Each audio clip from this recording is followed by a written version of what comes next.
आप सब मेरे ऑनलाइन भाई बहनों को एक बार फिर से जय मसीह की। परमेश्वर ने जीवित रखा, सही सलामत रखा, इसके लिए उसका धन्यवाद करेंगे।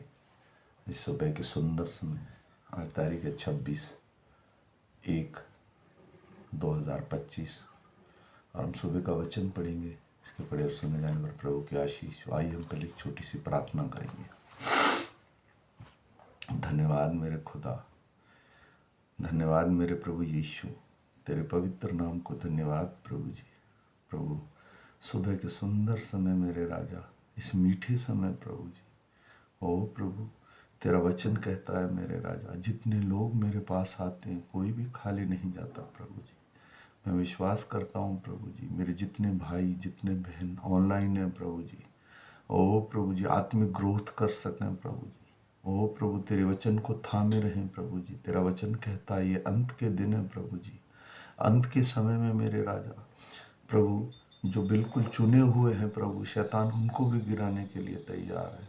हमारा जीवन प्रभु जी तुझे भाए प्रभु जी।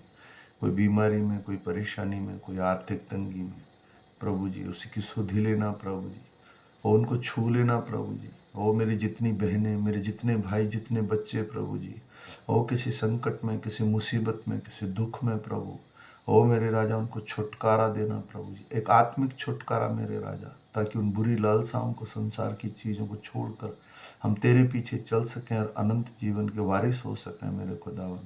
जितने लोग प्रभु तेरे वचन के भूखे हैं प्रभु जी, उन सबको तृप्त करना प्रभु। तूने कहा मेरे पास वो जल है जो पिए तो सदा काल के लिए प्यासा ना होगा। धन्यवाद मेरे राजा, तू कितना महान है। स्वर्ग को झुकाकर हम मनुष्यों के लिए तो पृथ्वी पर उतर आया। यही मेरे लिए बहुत है प्रभु कि मेरा राजा सिंहासन पर मौजूद है।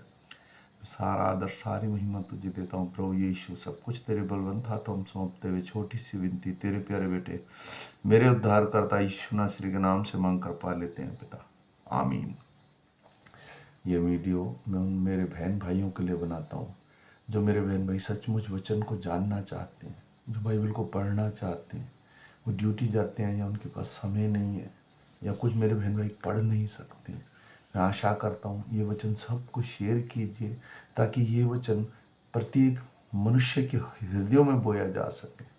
तो आज हम सुबह का वचन पढ़ेंगे। आज तारीख है 26 जनवरी और हम पढ़ेंगे मत्ती का 17 अध्याय। इसके पढ़े और सुने जाने पर प्रभु की आशीष। 6 दिन के बाद यीशु ने पतरस और याकूब और उसके भाई यूहन्ना के साथ लिया और उन्हें एकांत में ऊंचे पहाड़ पर ले गया।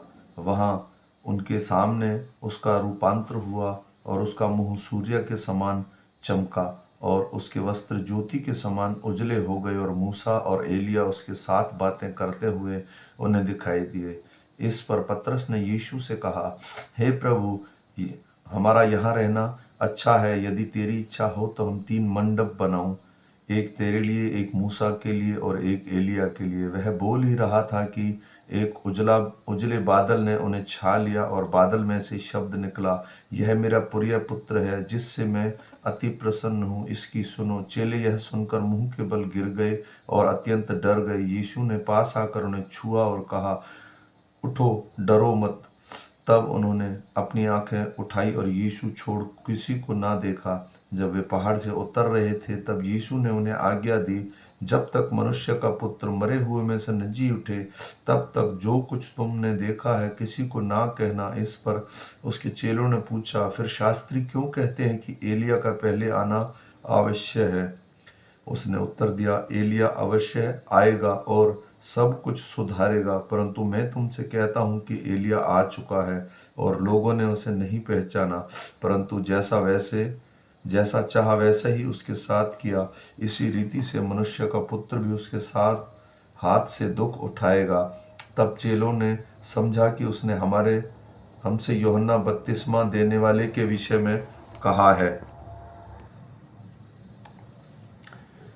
जब वे भीड़ के पास पहुंचे तो एक मनुष्य उसके पास आया और घुटने टेक कर कहने लगा, हे प्रभु, मेरे पुत्र पर दया कर, क्योंकि उसको मिर्गी आती है और वह बहुत दुख उठाता है और बार बार आग में और बार बार पानी में गिर पड़ता है। मैं उसको तेरे चेलों के पास लाया था पर वे उसे अच्छा नहीं कर सके। यीशु ने उत्तर दिया, हे अल्प विश्वासियों, हठीले लोग, मैं कब तक तुम्हारे साथ रहूंगा, कब तक तुम्हारी सहूंगा, और यहाँ मेरे पास आओ। तब यीशु ने दुष्ट आत्मा को डांटा और वह उसमें से निकल गई और लड़का उसी घड़ी चंगा हो गया। तब चेलों ने एकांत में यीशु के पास आकर, हम उसे क्यों नहीं निकाल सके?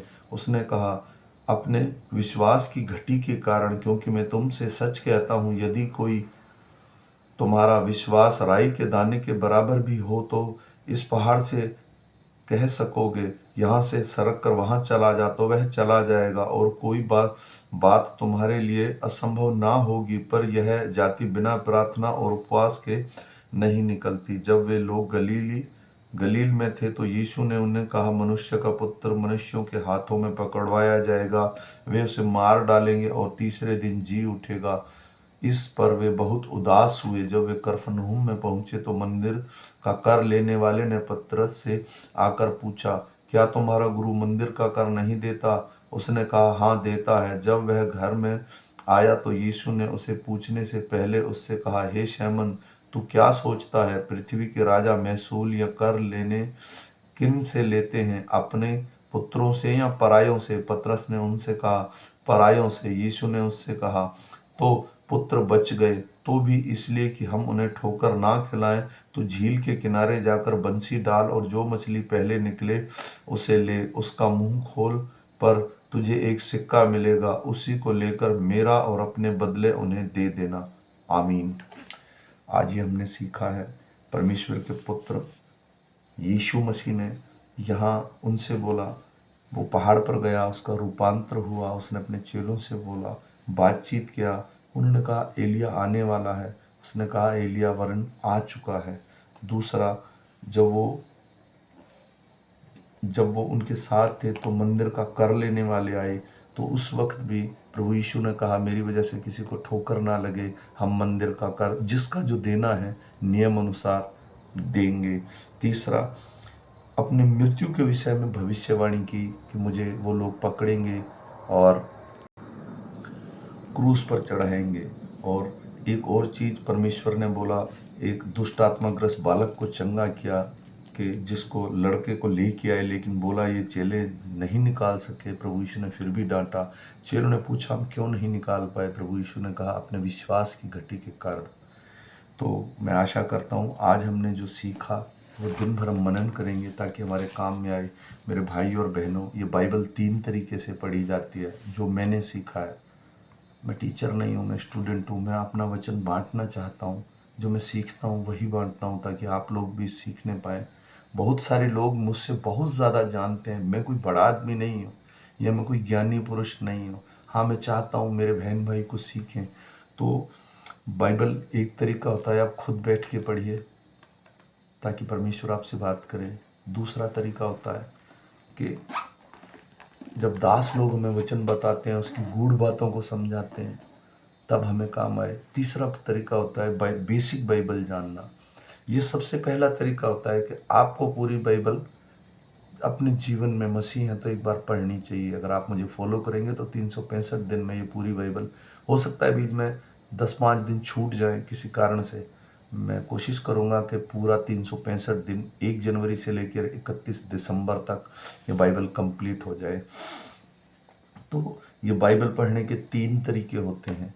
तो इसमें से ये इसके पढ़े और सुने जाने पर भी आशीष होती है। मैं आशा करता हूँ कि आज का वचन हमारे हृदयों में काम करे। आज पूर्वधाम का दिन है, सब लोग अपने अपने चर्चों में जाएंगे, अपने अपने पास्टर से मिलेंगे, और ये हमारी सारी सीखी हुई चीज़ें जब पास्टर लोग वचन बताएंगे तो हमें ये काम करेगा हमारे हृदय में। तो मैं सब मसीह लोगों को, जितने परमेश्वर के प्रेमी लोग हैं, बड़े बड़े दास हैं, आज सब लोग चर्च जाइए, सबसे मिलिए और अपने जीवन को प्रभु में आगे बढ़ाइए, और परमेश्वर प्रभु यीशु मसीह को अपने हृदय में आने दीजिए।